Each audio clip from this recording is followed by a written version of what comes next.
ಅವರಿಗೆ ಹಕ್ಕುಗಳಿಗೋಸ್ಕರ ಕೂಡ ಅವರು ವಿಶೇಷವಾದಂತಹ ಒಂದು ಹೋರಾಟವನ್ನು ಮಾಡಿದರು ಮತ್ತು ಅನೇಕ ಸುಧಾರಣೆಗಳಿಗೂ ಕೂಡ ಅವರು ತಮ್ಮ ಹೋರಾಟದಲ್ಲಿ ಅದನ್ನು ಭಾಗಿಯಾಗಿ ಮಾಡಿಕೊಂಡಿದ್ರು. ಅಸ್ಪೃಶ್ಯತೆ ವಿರುದ್ಧ, ಮಹಿಳೆಯರಿಗೆ ಸಬಲೀಕರಣ ಮಾಡತಕ್ಕಂಥದ್ದು ಮತ್ತು ಈ ರೀತಿಯಾಗಿ ಅನೇಕ ಅವರು ಈ ಹೋರಾಟದ ಅಂಶವನ್ನಾಗಿ ಮಾಡಿಕೊಂಡಿರ್ತಕ್ಕಂಥದ್ದು. ಅಹಿಂಸಾತ್ಮಕವಾದಂತಹ ಒಂದು ಸಂದೇಶ ಏನು ಕಳಿಸಿದ್ರು ಮತ್ತು ಸಹೋದರತ್ವ, ಸಾಮರಸ್ಯ, ನಾವೆಲ್ಲರೂ ಒಂದು ಸಹ ಬಾಳ್ವೆಗೆ ಆ ಜೀವನವನ್ನು ನಡೆಸ್ತಕ್ಕಂಥದ್ದಕ್ಕೆ ನಾವು ಪ್ರಯತ್ನವನ್ನು ಮಾಡಬೇಕು ಅಂತ ಹೇಳಿ ಅವರು ತಮ್ಮ ಸ್ವತಂತ್ರ ಬರೋದಕ್ಕಿಂತ ಮುಂಚೆ, ಸ್ವತಂತ್ರ ಬಂದ ನಂತರ ಕೂಡ ಅದನ್ನು ಮುಂದುವರಿಸಿದ್ರು. ಆ ಒಂದು ಹೋರಾಟದ ಒಂದು ಸಂದರ್ಭದಲ್ಲಿ ಅವರೇನು ಮಾಡ್ತಾ ಇದ್ರು ಅದರ ಪರಿಣಾಮ ಅಂತಿಮವಾಗಿ ಅವರ ಜೀವವನ್ನೇ ಕಳ್ಕೊಳ್ತಕ್ಕಂಥ ಪರಿಸ್ಥಿತಿ ಬಂತು. ಯಾಕೆಂದ್ರೆ ಕೆಲವು ಜನರಿಗೆ ಮಹಾತ್ಮ ಗಾಂಧಿಯವರ ನಿಲುವು ಅವರಿಗೆ ಅಷ್ಟು ಇಷ್ಟ ಆಗ್ತಾ ಇರಲಿಲ್ಲ.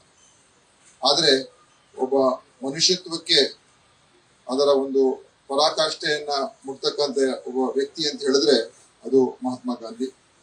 ಅದರಿಂದ ಇವತ್ತು ನಾವೆಲ್ಲರೂ ಅವರ ಸಂದೇಶವನ್ನ, ಅವರ ಒಂದು ಜೀವನ ಚರಿತ್ರೆಯನ್ನ ತಿಳ್ಕೊಳ್ಬೇಕಾಗ್ತದೆ, ಓದ್ಕೊಳ್ಬೇಕಾಗ್ತದೆ, ಅರ್ಥ ಮಾಡ್ಕೊಳ್ಬೇಕಾಗ್ತದೆ.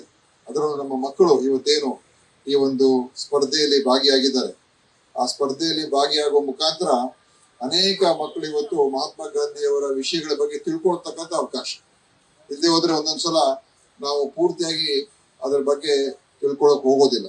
ಆದ್ರೆ ಈ ತರದ ಒಂದು ಸ್ಪರ್ಧೆಗಳಾದಾಗ ನಾವು ಇನ್ನೂ ಸ್ವಲ್ಪ ಆಳವಾಗಿ ನಾವು ಅದನ್ನ ತಿಳ್ಕೊಳ್ತಕ್ಕಂಥ ಪ್ರಯತ್ನ ಮಾಡಿದಾಗ ಅವಾಗ ನಾವು ಅನೇಕ ವಿಷಯಗಳು ಗೊತ್ತಾಗ್ತದೆ. ಮಹಾತ್ಮ ಗಾಂಧಿ ಏನು, ಅವರ ಜೀವನ ಯಾವ ರೀತಿ ನಡೆಸಿದ್ರು ಮತ್ತು ಅವರ ಹೋರಾಟ ಏನಾಗಿತ್ತು ಅಂತ. ಅದರಿಂದ ನಾನು ಸರ್ಕಾರಕ್ಕೆ ಈ ತರದ ಒಂದು ಸ್ಪರ್ಧೆಗಳನ್ನ ಆಯೋಜನೆ ಮಾಡಿದ್ದಕ್ಕೂ ಕೂಡ ನಾನು ಅಭಿನಂದನೆ ಸಲ್ಲಿಸ್ತೀನಿ. ಇವತ್ತು ನಾವೆಲ್ಲರೂ ಮಹಾತ್ಮ ಗಾಂಧಿಯವರ ಜನ್ಮದಿನದ ಸಂದರ್ಭದಲ್ಲಿ ಅವರ ಒಂದು ನೆನಪನ್ನು ಮಾಡ್ಕೊಳ್ತಾ ನಮ್ಮ ದೇಶದಲ್ಲಿ ಇವತ್ತು ನಾವು ನೋಡ್ತೀವಿ ಅನೇಕ ಸಂದರ್ಭಗಳಲ್ಲಿ ಹಿಂಸಾತ್ಮಕ ಘಟನೆಗಳು ನಡೀತದೆ. ಯಾಕೆ ಅಂತ ಹೇಳಿದ್ರೆ ಜನರಿಗೆ ಸಹನೆ ಇರೋದಿಲ್ಲ ಮತ್ತು ಇನ್ನೊಬ್ಬರ ಬಗ್ಗೆ ಅರ್ಥ ಮಾಡ್ಕೊಳ್ತಕ್ಕಂಥದಕ್ಕೆ ಹೋಗೋದಿಲ್ಲ. ಆದ್ರಿಂದ ಇವತ್ತು ಆ ಸಹನೆಯನ್ನ ಬೆಳೆಸ್ಕೊಳ್ತಕ್ಕಂಥದ್ದು, ಒಬ್ಬರ ಒಂದು ಪರಸ್ಪರ ಪ್ರೀತಿ ಗೌರವವನ್ನು ಹೆಚ್ಚಿಸ್ಕೊಳ್ತಕ್ಕಂಥದ್ದು ಆಗ್ಬೇಕು. ನಮ್ಮ ದಕ್ಷಿಣ ಕನ್ನಡ ಜಿಲ್ಲೆಯಲ್ಲೂ ಕೂಡ ನಮ್ಮ ಜನರಲ್ಲಿ ಮಹಾತ್ಮ ಗಾಂಧಿಯವರ ಸಂದೇಶವನ್ನು ಹರಡಿಸುವುದರಲ್ಲಿ ನಾವೆಲ್ಲರೂ ಅದರಲ್ಲಿ ಭಾಗಿಯಾಗೋಣ. ವಿಶೇಷವಾಗಿ ನಮ್ಮ ಮಕ್ಕಳು, ನೀವುಗಳು ಕೂಡ ಇದಕ್ಕೆ ಈ ಸಂದೇಶವನ್ನು ತೆಗೆದುಕೊಂಡು ನಿಮ್ಮ ಮನೆಗಳಿಗೆ ಹೋಗ್ಬೇಕು, ನಿಮ್ಮ ತಾಯಿ ತಂದೆಯವ್ರಿಗೆ ಹೇಳಬೇಕು. ಎಲ್ರಿಗೂ ಕೂಡ ಇದರ ಬಗ್ಗೆ ನೀವು ಹೇಳಿದಾಗ ನಿಮ್ಮಿಂದನೇ ಈ ಸಂದೇಶವನ್ನ ಇನ್ನೂ